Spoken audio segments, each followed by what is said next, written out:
is Dr. Budner taught with teams, and I don't like teams because whenever I go in there, I can never find anything. I'm like, this is garbage. Why isn't this organized? But like they do the breakout rooms, and he had this one group that could never like figure out how to get in their room, so he would always put them in their breakout room, and he got done with class, stopped class, went and did stuff. Like 4 hours later, came back, and there was one guy still in the breakout room. Like the guy just never bothered to like wake up and like close his team's meeting. He was just like, "This is where I am forever now. I'm in this team's meeting till I die." It's like I wonder if you were in class. All right. So we were talking about kinetic and thermodynamic control of reactions on Wednesday, and right, we said that kinetic control,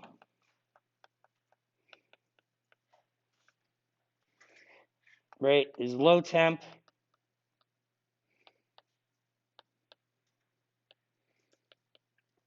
and is going to give us the 1,2 product.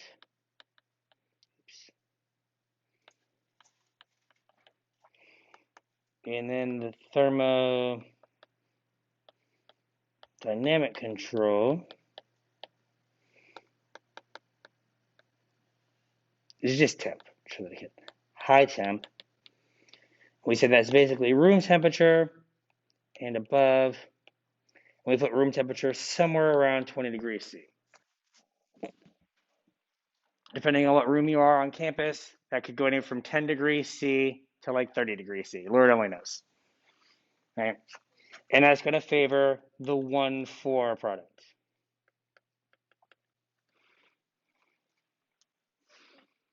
Right, so when we look at a reaction, if you have a temperature associated with it, you should be able to determine which one of the two products you're going to make when you are doing an addition to a conjugated diene.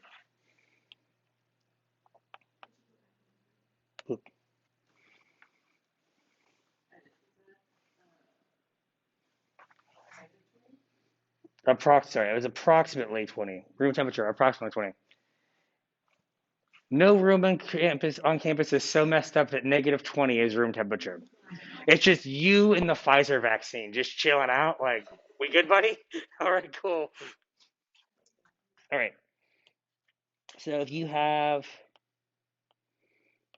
this one equivalent of, let's say, HBr, and we're going to say this is at -20 degrees C.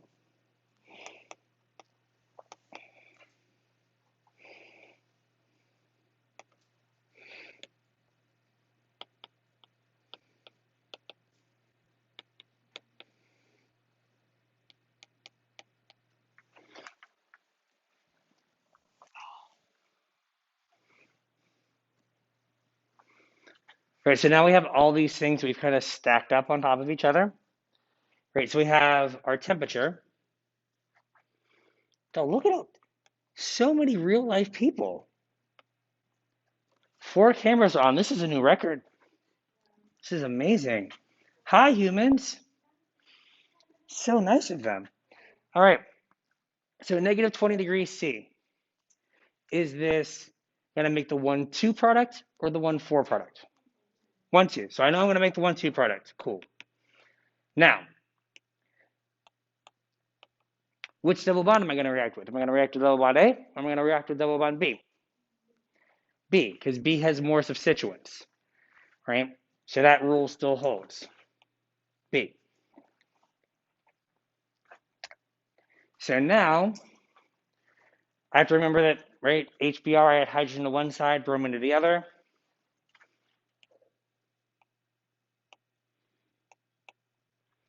Which carbon gets the bromine?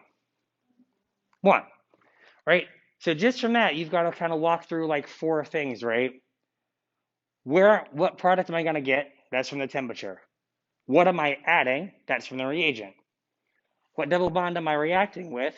That's based on how many substituents are on it. And then where am I putting the group that I'm adding? That's based on which carbon is most substituted.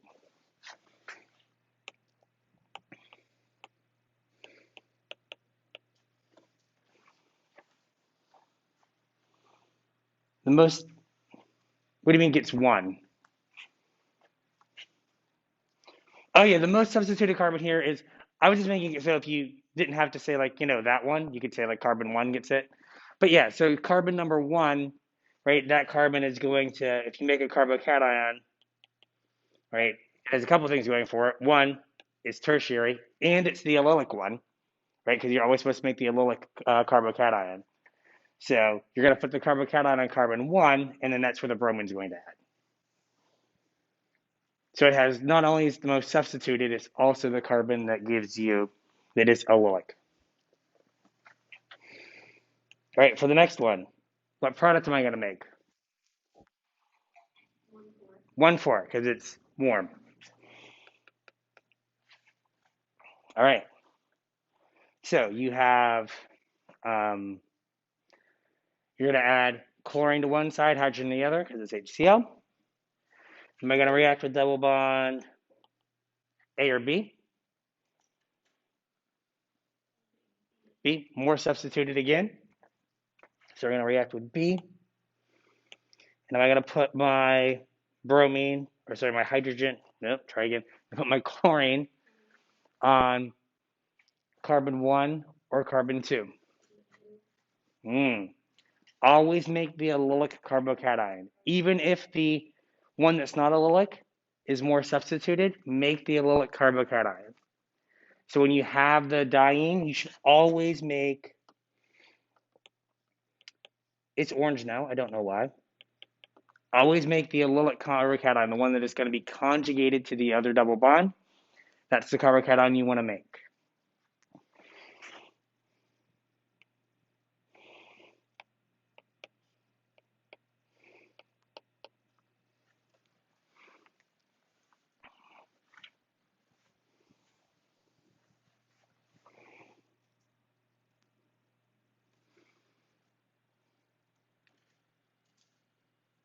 The Zoom people aren't all here. If I make some mistakes, bear with me. I was at the vet with my cat at 4 o'clock in the morning, so I am sleepy. She was acting all sick in the middle of the night. I was like, well, I should take you, because if you die, I'll get in trouble from the wife. I mean, I'll be sad too. I like the cat, but like, well, what happened?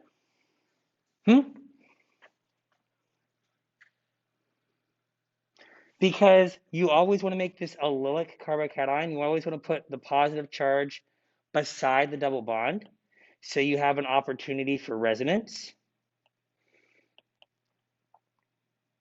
I moved something, sorry. You always want to have an opportunity for resonance, right? If you make just the tertiary carbocation, it's just sitting there and it can't move around. So whenever you have a conjugated double bond, you're going to always put the double bond always going to put the carbocation beside the double bond, so you have resonance.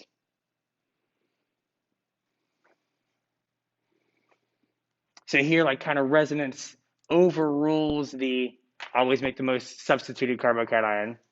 The reason we made the most substituted carbocation was because it was always the most stable carbocation. But now that I have resonance to help stabilize that carbocation, it's going to make it more stable. So you're going to make the conjugated one as opposed to the tertiary one. So I'm going to turn this over. Okay, freak out Zoom. Okay.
It has 5 on the ring.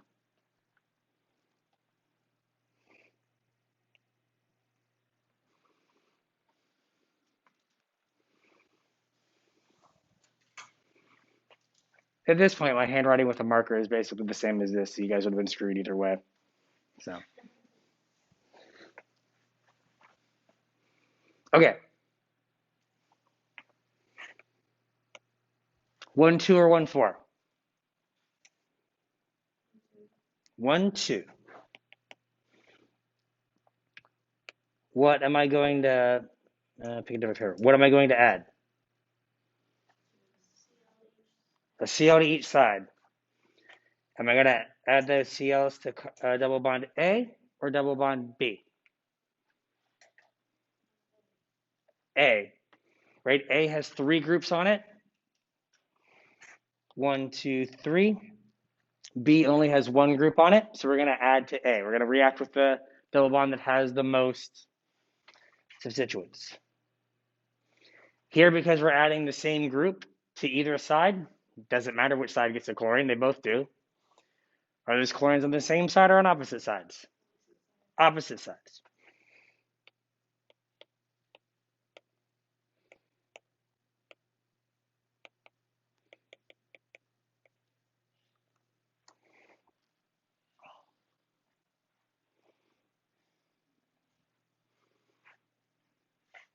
So there you go. 1, 2, or 1, 4? 1, 4, right? 30 degrees, greater than 20. Thank you, Sesame Street. We know that we're going to add hydrogen to one side, bromine to the other, right? And because they're 1, 4, they're going to be, the hydrogen and the bromine are going to be 4 carbons apart, okay? So I'm going to make this carbocation, right? Right, I make that carbocation initially, right, when I react with double bond A. Then, because it's the 1, 4, resonance moves that double bond.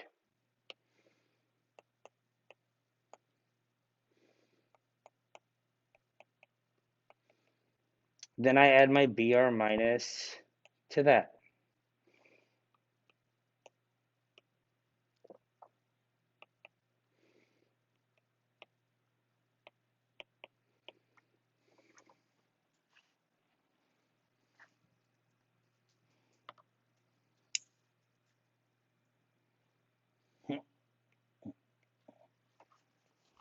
And that'll be my product.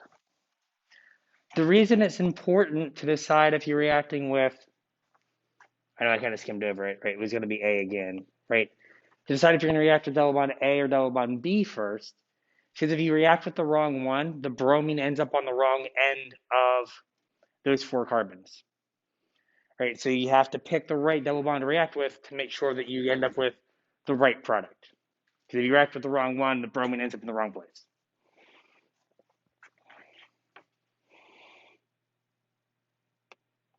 All right, 1, 2, or 1, 4? 1, 2. Adding hydrogen to one side, chlorine to the other.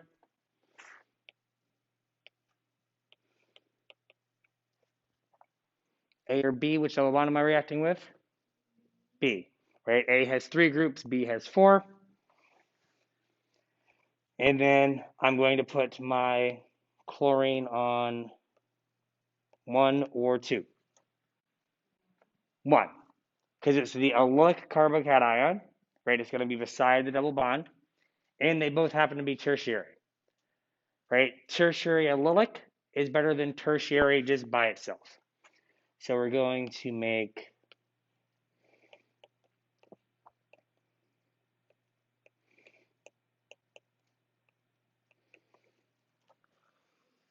that product. There you go. Little dividing line. Look at that iPad usage.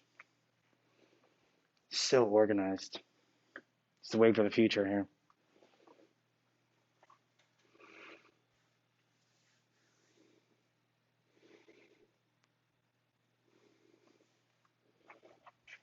So far, so good. If I gave you one or two of these on an exam, you'd be 100% confident you would get them right. One person out of it. Yeah. Oh, like, so I did kind of like smush in here. It doesn't, right? So, right, normally I would draw it so it looked like something like that. But as long as like you got the chlorine on that carbon, I am not going to like sweat it. So even though that's a little ugly, you still have the chlorine on the right carbon. So it's all good. But there is no like R or S to it whenever you go through a carbocation in your mechanism, like adding HBr or HCl or adding water through like water sulfuric acid. Those never end up with stereochemistry on the group that you add because carbocations are flat. All right, now for the good stuff. We have to learn some new words. It's going to be great. All right, so we're going to talk about the Diels-Alder reaction.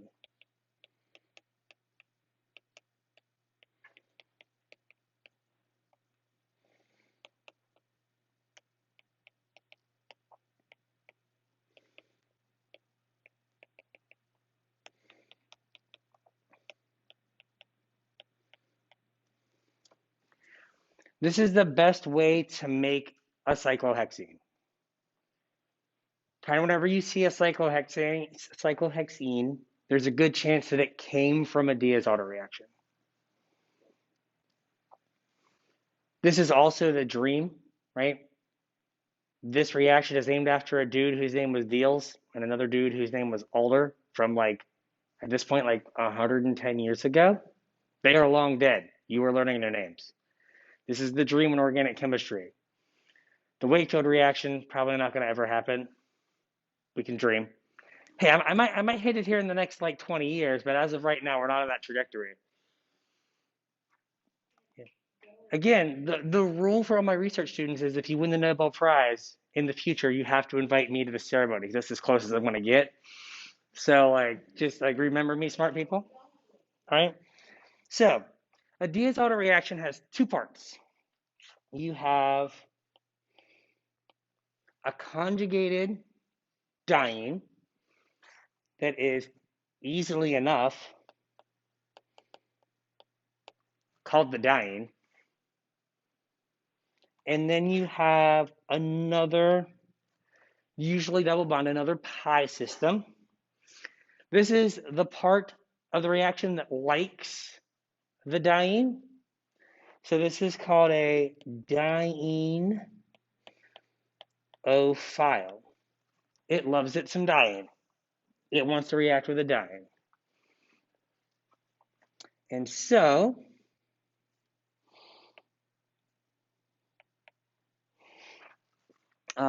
in these simple cases, you heat it. So whenever you see a triangle, whenever I draw a little triangle, this stands for heat or reflux, which is another way to heat it, right? You heat it and solve it, it boils, right? You heat this, and in the simple cases, you heat to a temperature that is the crap out of it. You heat the crap out of it, like 3, 4, 500 degrees. And these two things will come together.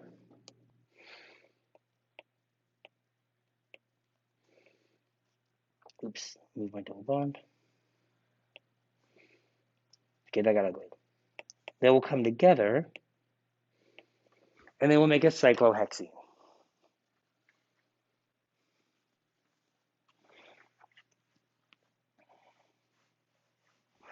So I like to number stuff for you guys so that it's easy for you as these get more complicated to follow where all the carbons are, right? So I'm going to number all of these reactions that we do, at least at the beginning, the exact same way, right? Until you're better at seeing them. So what I do is I number the diene 1, 2, 3, 4, and I will number the dienophile 5, 6. Those are the 6 carbons that end up making your cyclohexene.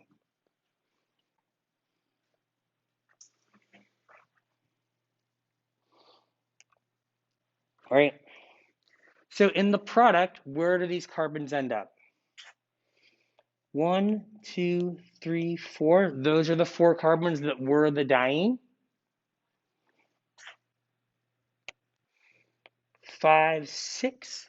Those are the carbons that were the dienophile. Whenever you do a Diels-Alder reaction, the double bond in the cyclohexene always ends up between carbon 2 and carbon 3, the way I numbered.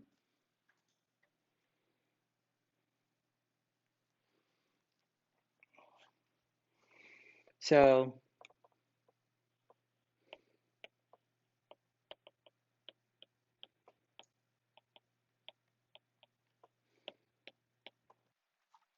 you can always kind of use that to anchor yourself and go like, oh, if I know where 2 and 3 are, I know where my double bond is, and I can go from there. Right? So how does this work? I just said that you heat the crap out of them and like magically they go together. Right?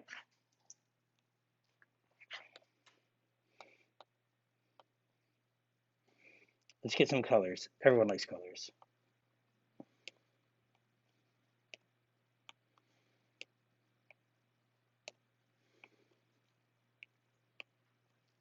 So I've got my diene and my dienophile.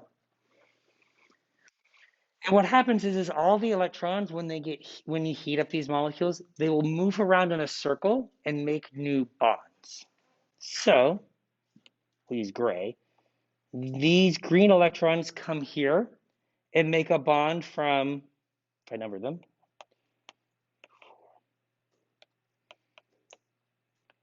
right? Those green electrons will make a bond between carbon 4 and carbon 5. The orange electrons will come up and make a bond between carbon 1 and carbon 6. And then the electrons between carbon 1 and carbon 2, they have to go somewhere. They move over to between carbon 2 and carbon 3. So what ends up happening is the orange electrons end up making that single bond. The green electrons make that single bond. And the red electrons make that double bond. So they all just kind of move around us and move around each other.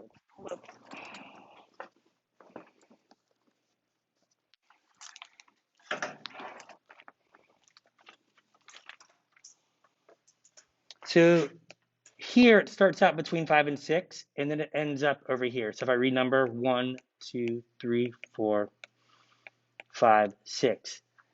The orange electrons or gold electrons end up between carbon 1 and carbon 6 in the product.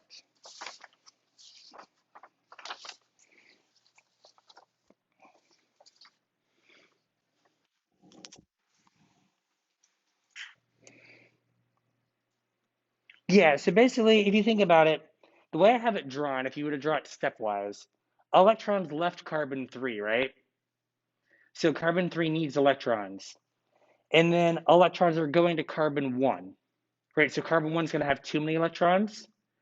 So that forces the double bond between carbon 1 and carbon 2 to move to give carbon 3 electrons because it lost electrons when the green electrons moved, and to allow carbon 1 to take the orange electrons. Right? So carbon 1 is getting too many, carbon 3 needs electrons, so this double bond here is able to move and fill and give carbon 3 electrons and give carbon 1 the space it needs to take the orange electrons. Does that make sense? So this is sometimes your homework might draw this, it'll look like this, where they kind of, make sure I have this right, will kind of have dotted bonds.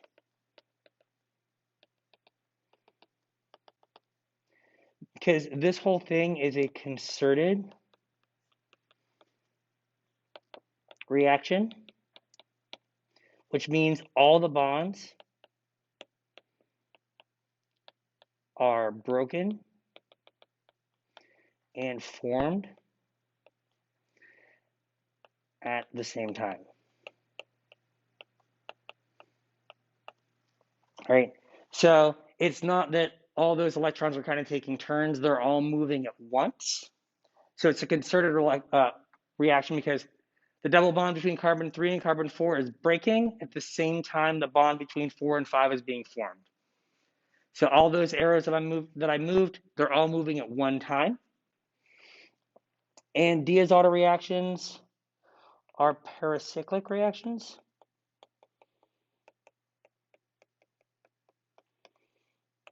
which is just a big way of saying the electrons move in a circle.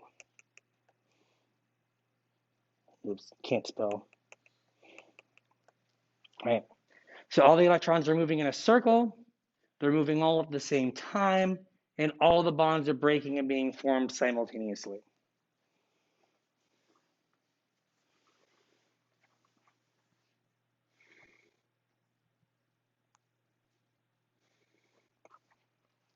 Right. A Diels-Alder reaction is an example of what's called a cycloaddition.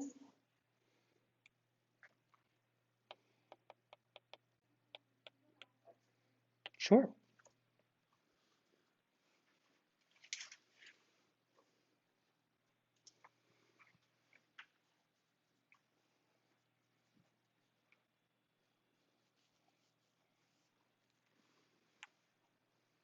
Cool. It is a cycloaddition.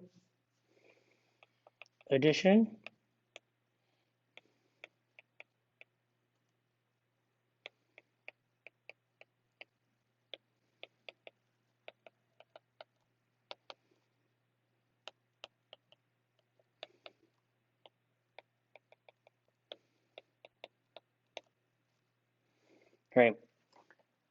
Again, big chemistry word for adding two or more molecules together to make a ring. Right. Cyclo for ring, addition to bring together. So you're bringing two things together to make a ring. Diels-Alders are, there's a bunch of different classifications for concerted paracyclic cycloaddition type reactions. Diels-Alder reactions,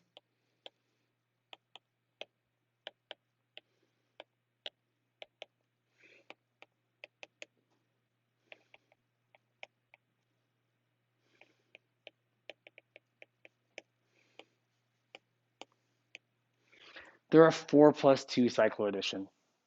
Basically, you can think about it as you're getting 4 pi electrons from the diene, 2 pi electrons from the dienophile. So you're adding 4+2 and doing a cycloaddition to make a ring. Now, if you're a slave to my slides, I know I'm a little out of order, but it's fine. It made more sense this way as I was doing it.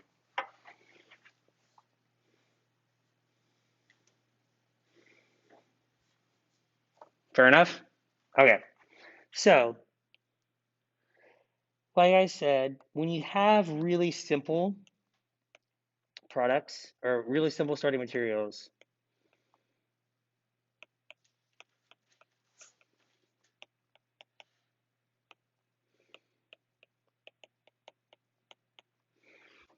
you have to heat these really hot to make them work, like 200 to 400 degrees to make these reactions work, which, isn't very conducive to, doing the reactions because to heat something to 400 degrees takes specialized equipment. To heat something to 200 degrees is just relatively dangerous. So there are ways to bring the reaction temperature down to make these reactions easier. So different substituents, putting different types of groups on your diene and your dienophile make these reactions easier. So the first thing I'm going to talk about is adding groups to the diene or dienophile.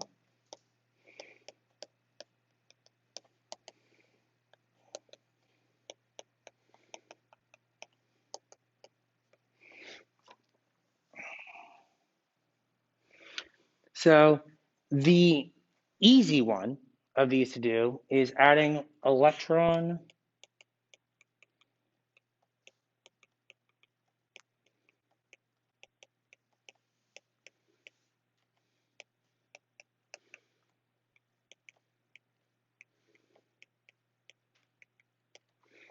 So if we add electron withdrawing groups on the dienophile, we're going to make this reaction easier to do.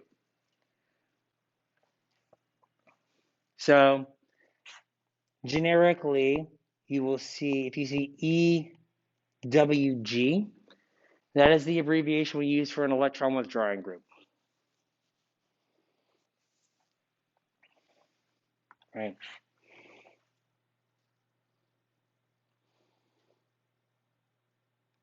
So if we have our dienophile, so just our double bond, we can put, sure.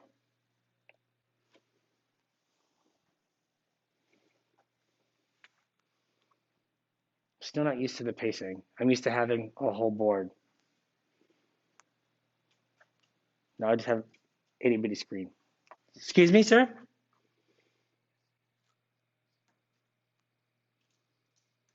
Close. Like, I'm going to go over a whole list of electron withdrawing groups. Most of them have an oxygen in them, but it's not an oxygen directly on the double bond. I'll show you. Are we good to go forward? Cool. Okay. So our electron withdrawing groups are things like carbonyls, like aldehydes, aldehydes, ketones, esters, amides, acids, those sort of things. Right. So those are like your really common ones. There are also things like nitriles, CN. So if you remember, CN is C triple bond to nitrogen, right? You can have nitro,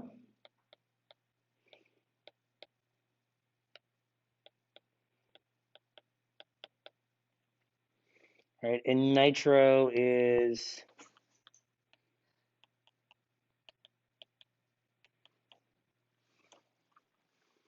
a nitrogen double bonded to an oxygen. Nitrogen has a positive charge, then has a single bond to an oxygen with a negative charge.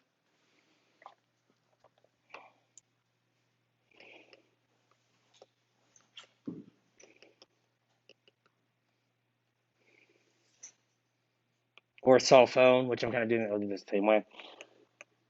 It gets abbreviated SO2R. This is an old reference, but this is Drake's favorite functional group. You used to call him on your cell phone. Everyone just died a little inside, and that's fine. That's fine. It's organic chemistry. That's what's supposed to happen.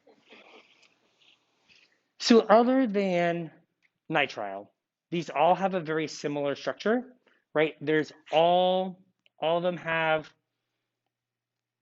an atom bonded to the double bond that's double bonded to an oxygen, right? They all kind of have that same basic structure. So what happens with an electron withdrawing group is, I'm going to use just the aldehyde example because it's easiest. I'm going to go over a page, right? There are two double bonds separated by a single bond, so there's resonance possible, right? And so the resonance that we get comes over,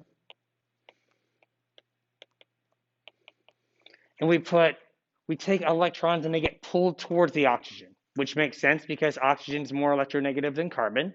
So it wants electrons, so you're going to pull your electrons towards your oxygen, and that is going to lead to one end of your molecule being positive and one end being negative. So you polarize your bond. You give it a positive end and a negative end, right? And that polarization helps lower the energy needed to do your Diels-Alder reaction. So the way this gets written out, and the way we're going to use it here probably on Monday, is we would say that the carbon furthest from the oxygen is going to be partially positive. So this is my crappy little lowercase delta. That is the symbol that we use for partial.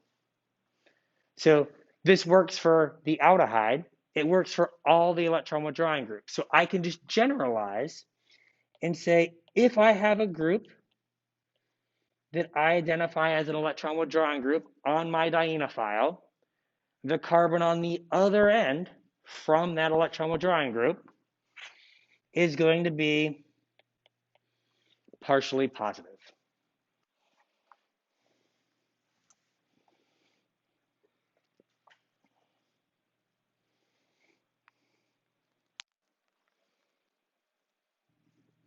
So by just adding an electron withdrawing group, you drastically lower the temperature that these reactions can occur. So for example,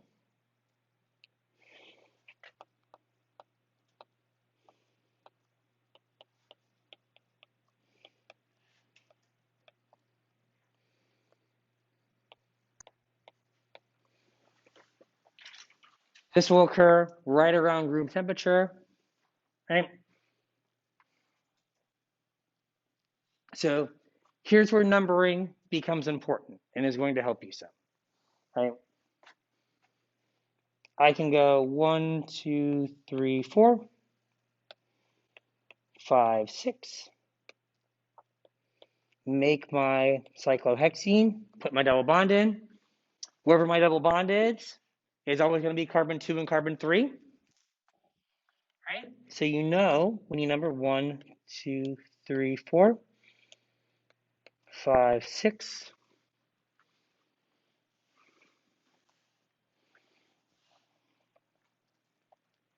So in my starting material, I had a methyl group on carbon 2 and a methyl group on carbon 3. I didn't do anything to them. They came along for the ride. So carbon 2 needs to have a methyl group on it, and carbon 3 needs to have a methyl group on it. So I need to have a methyl group here, here, and here, right? So basically any group that is on your starting material needs to be on your product on the same carbon. So if you number your carbons at the beginning and then number your carbons in your product, you can just match them up. You go, what did carbon 2 have when I started? Carbon 2 in my product needs to have that same thing. So here, carbon 6, the way I numbered, had an ester hanging off of it. Carbon 6 in the product, better have an ester hanging off of it.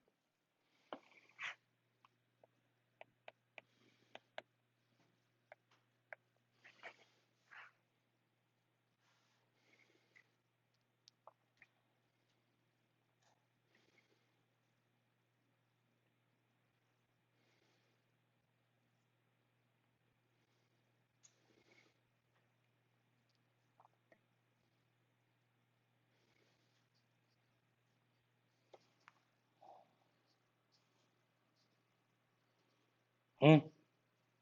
Yeah, like if I gave you Me and then you drew just a line, still a methyl group. We're still good. If you want to draw it as a CH3, still a methyl group, still good. So I should be able to give you, relatively simple, he says.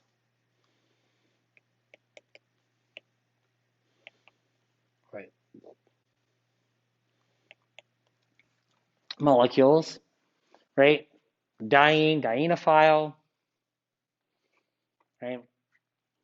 Now I'm going to write them most of the time like this, but if it gets moved around some, you should be able to identify which one's the diene, which one's the dienophile, and put them together, right? But we're going to go 1, 2, 3, 4, 5, 6.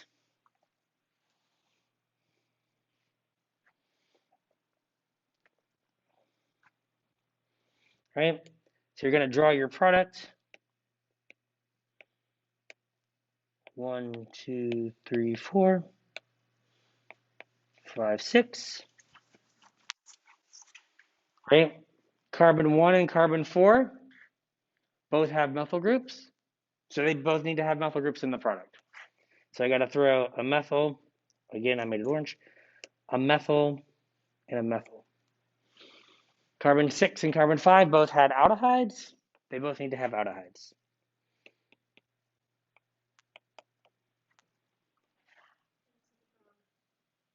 Looks like a what? Looks like a frog. That's a stretch. Stretch. Wait till we get later in the semester and I introduce you to the ether bunny. Then you'll be like, oh, that does look like a bunny. I guess it does. You're welcome. Um, so if I gave you something that looks a little off,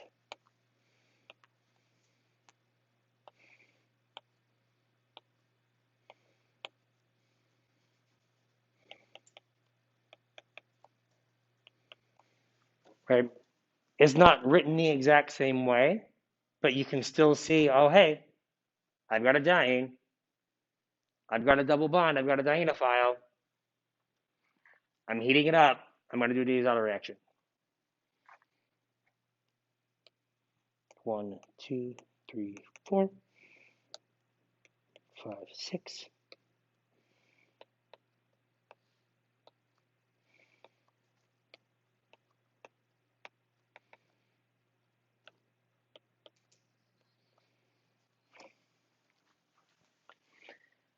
So the 5 and 6 designation don't matter.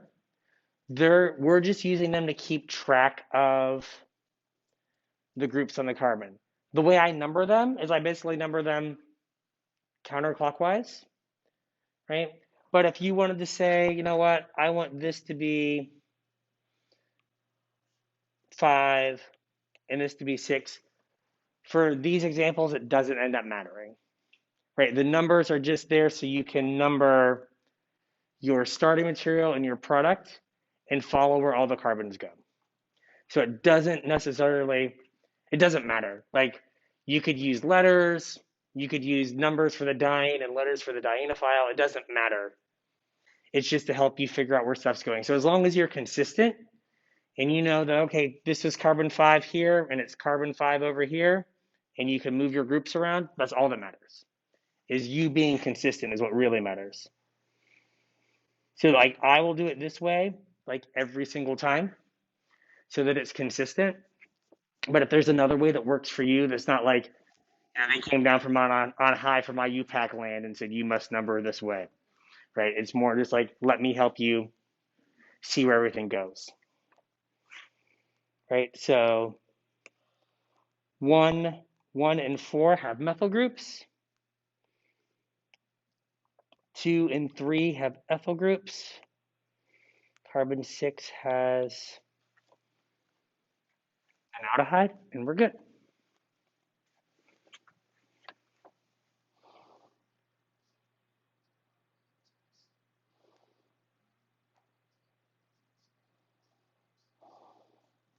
It'll either be like a multiple choice thing where I give you multiple um, um, products and you have to pick the right one, would be probably the easiest way to do it. Like, uh, to secret, it takes a lot of work to make all those damn drop boxes.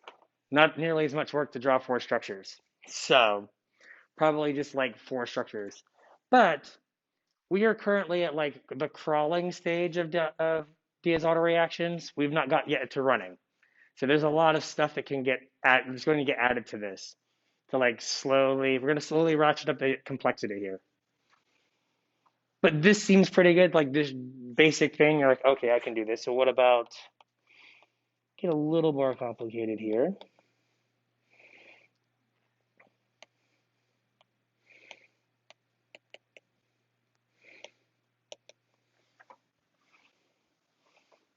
Right? Even though I have rings on this, I'm going to do the exact same thing, right? Rings are just substituents, right?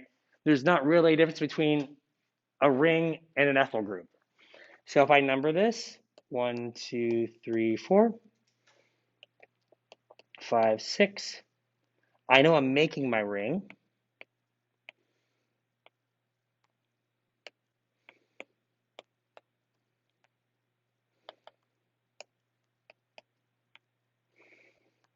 So in my starting material, 2 and 3 are connected by a ring, right? So they need to be connected by a ring in the product.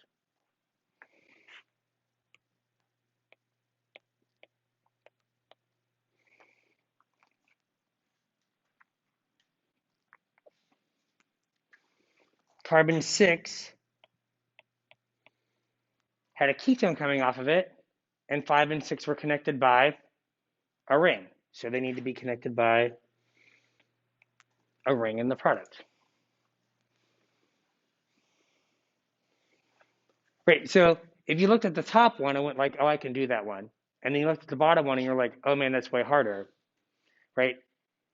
If you're like, I was cool with 2 and 3 having 2 ethyl groups on it, there's really not a difference between a 6-membered ring and 2 ethyl groups, right? Because like it's one line, but like you're doing all the same stuff, right? So don't like be like, oh, there's rings, it's way harder.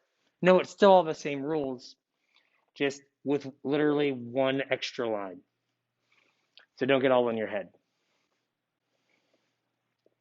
Okay, I have an answer.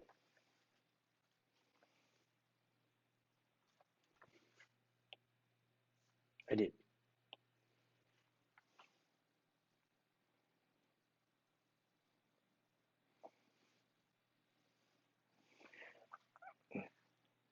Here you go. My general rule of thumb is I will never give you a reaction that doesn't work, right? Because what I found is if I put on an exam, give the product or write no reaction, anything that someone looks at and doesn't instantaneously know, they assume is impossible, and they're like, no reaction. So there might be one no reaction on the exam, and I'll get half the answers will be no reaction because it was like I looked at it and didn't instantaneously know it. So no one can know it. It can't be done, right? So if I give you something, it's going to work.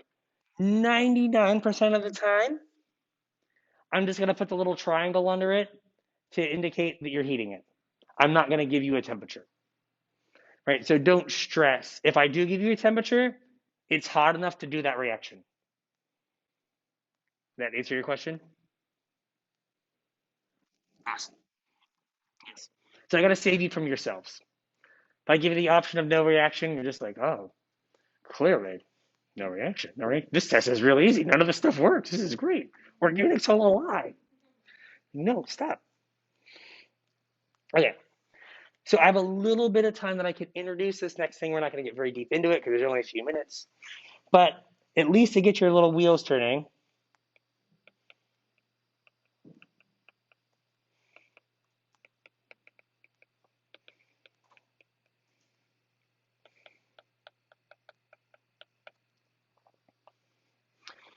we have stereochemistry when we do a Diels-Alder reaction.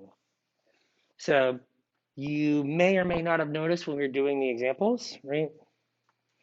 That let's say we have our diene. We'll just leave it simple. When I do the reaction, I make 2 chiral carbons, right? So I generate 2 chiral centers. So I need to be able to know what the stereochemistry is going to be for those chiral centers. So for all the stereochemistry we care about,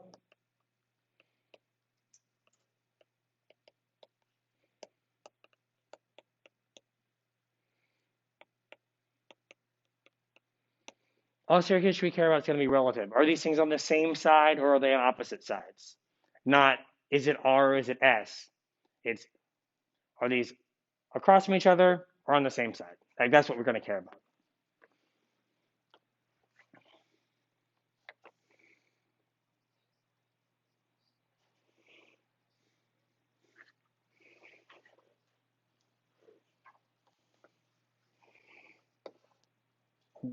It does have a plane symmetry. So the molecule overall is achiral, but the carbons, this carbon here is bonded to 1, 2, 3, and a hydrogen makes 4 different groups. So that carbon itself is chiral, but one isomer will be meso and not chiral, right? So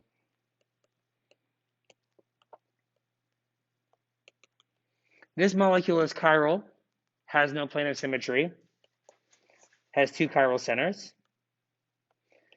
This molecule has two chiral centers, but has a plane of symmetry, so it's meso. Right? But it still has chiral centers, right? In all four cases here, these are these carbons are bonded to four different things. Being bonded to four different things make you a chiral carbon. That make sense?